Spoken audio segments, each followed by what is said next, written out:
इस प्रकार बावरियों के धड़ लड़ते लड़ते सफीदों तक पहुंच जाते हैं, जहां बाबा अस्तबली गंगा जल का छींटा लगाकर उन्हें शांत करते हैं।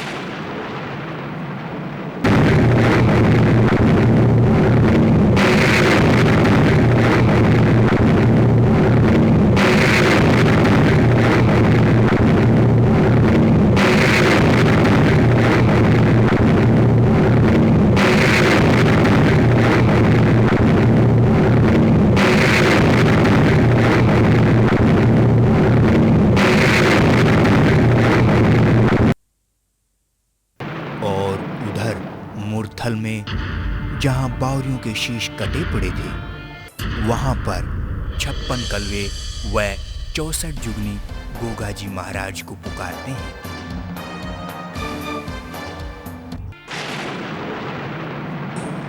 हे कलवो, शांत हो जाओ, तुम्हें तुम्हारा स्थान जरूर दिया जाएगा। तुम शांत हो जाओ। हे गोगाजी महाराज, हम तब तक शांत नहीं हो सकते जब तक हमें हमारा स्थान नहीं मिलता। हमें शीघ्र हमारा स्थान दिला दीजिए, अन्यथा गजब हो जाएगा। हम अपना धैर्य खो बैठेंगे। अधीर ना हो, अधीर ना हो। सुनो हे जुगनी व कलवो, मैं तुम्हें वापस नहीं ले सकता, क्योंकि मैं तुम्हें बावरी वीरों को दे चुका हूँ। अब तुम पर उन्हीं का अधिकार है, वही तुम्हारे स्वामी हैं। हे गोगाजी, बावरी वीर तो शहीद हो चुके हैं। हे कलवो, बावरी वीर शहीद नहीं हो सकते, वो तो सिद्ध हैं। और सुनो, वो अमर हुए हैं। फिर हम कहाँ जाएं? हमें हमारा स्थान दो गोगाजी। सुनो हे कलवे, हे जुगनी, मैं बावरियों को वचन दे चुका हूँ और कह चुका हूँ कि मैं तुम्हारी पूजा करवाऊंगा। सो तुम ऐसा करो, बावरियों की खोपड़ी में समा जाओ और मेरे दिए हुए वचन को पूरा करो। वह बावरियों की पूजा कराओ, ताकि बावरी जग में अमर रहें। ये पांचों वीर जग का उद्धार करने व धर्म की रक्षा करने के लिए जन्मे हैं। सो इनके इस कार्य में इनकी मदद करो। ठीक है गोगाजी महाराज, जैसा आपका आदेश हम वही करेंगे।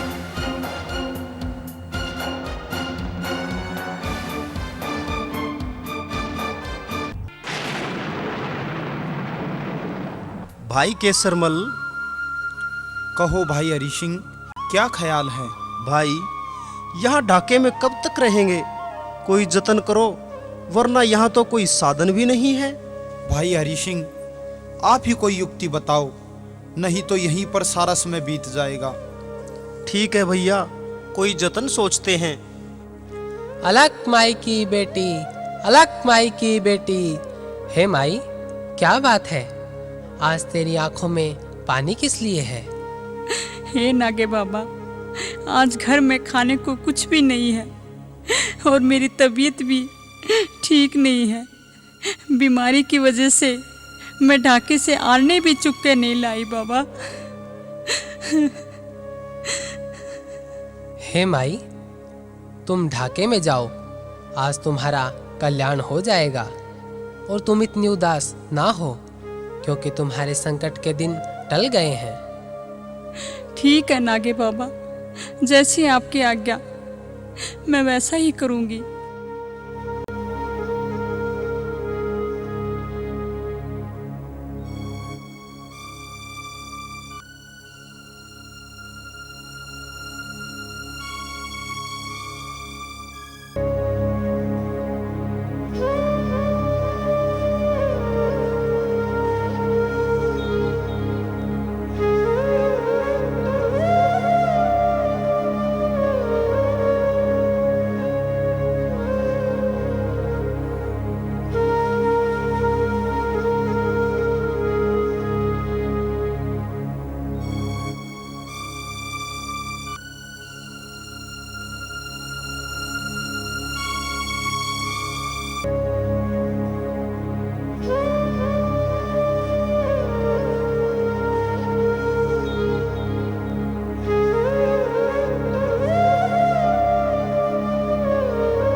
ले सम्मो माई ना खोपड़ी ले जावे।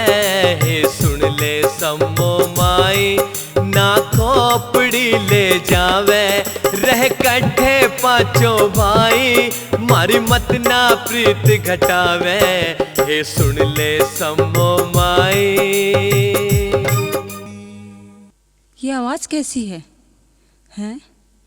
कौन बोल रहा है? मुझे तो कोई दिखाई भी नहीं देता। यहाँ कौन है? हैं? मुझे तो बड़ा डर लग रहा है।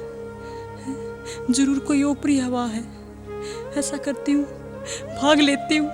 मुझे बड़ा डर लग रहा है। भाग भाग सुमो भाग। हे माई, डरो मत और भागने की कोशिश भी न करना। यूं कि यूं पीछे हट जाओ और पीछे मुड़ के मत देखना। भाई, तुम कौन हो? मुझे दिखाई क्यों नहीं दे रहे हो? तुम कोई भूत हो या देवता हो? मैं बहुत डरी हुई हूँ। हे माई, डरो मत। हम बावरी हैं, बावरी। आप हमारे भाई हरि सिंह को आरनों में डालकर घर ले जा रही हो। हम अलग अलग नहीं रह सकते, इसीलिए माई हमें भी साथ ले चलो। अरे, मैं यह क्या देख रही हूँ? खोपड़ी? खोपड़ी बोल रही है। ये तो खोपड़ी बोल रही है। हाँ माई, लेकिन तुम डरो मत। हम बावरी तुम्हारा उद्धार कर देंगे और अब घबराने की कोई बात नहीं है। अब तुम डरो मत, हम तुम्हारे साथ हैं। क्या? मैंने तुम्हारे भाई की खोपड़ी अपने टोकरे में रख ली? ऐसा नहीं हो सकता। मैं भी देख लेती हूँ। हैं? हैं? क्या मैंने सच में रख ली है?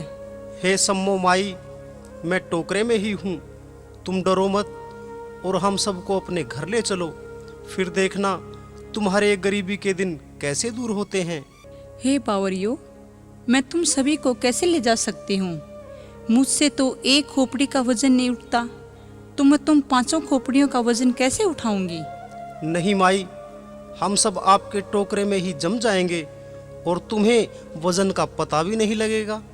नहीं नहीं बावरी भाई, मैं तुम्हें कैसे ले जा सकती हूँ? मुझे तो बहुत डर लग रहा है। हे सम्मो, सुनो, तुम एक बहुत गरीब तेलन हो। तुम्हारा पति मर चुका है और तुम्हारे दोनों बैल भी मर चुके हैं, और बैल मरने के कारण तुम्हारा कोलू भी बंद पड़ा हुआ है। तुम्हारा कारोबार भी ठप पड़ा है। अरे, यह तो जरूर कोई महान आत्मा है, परंतु मुझे इस चक्कर से दूर रहना चाहिए। अगर मैं इन्हें ले भी चलूं तो इसमें कोई हानि भी नहीं है। माई, तुम यूं ही घबरा रही हो और तुम्हें इतना पसीना क्यों आया हुआ है? घबराओ मत, ये बावरी तेरा सारा काम संवार देंगे। तुम्हें बिल्कुल नहीं डरना चाहिए। क्या करूं? मैं तो अजीब सी उलझन में फंस गई। इन्हें ले चलूं या ना ले चलूं, क्या करूं? हे बाबा, तुम कहते हो तो ले चलती हूँ। हे सम्मो माई, तुम बिल्कुल मत डरो। ये इस्माइल के चेले तेरा कल्याण कर देंगे। ठीक है बावरी बाबा, मैं बिल्कुल नहीं डर रही। मैं तुम्हें अपने साथ जरूर लेके चलूंगी।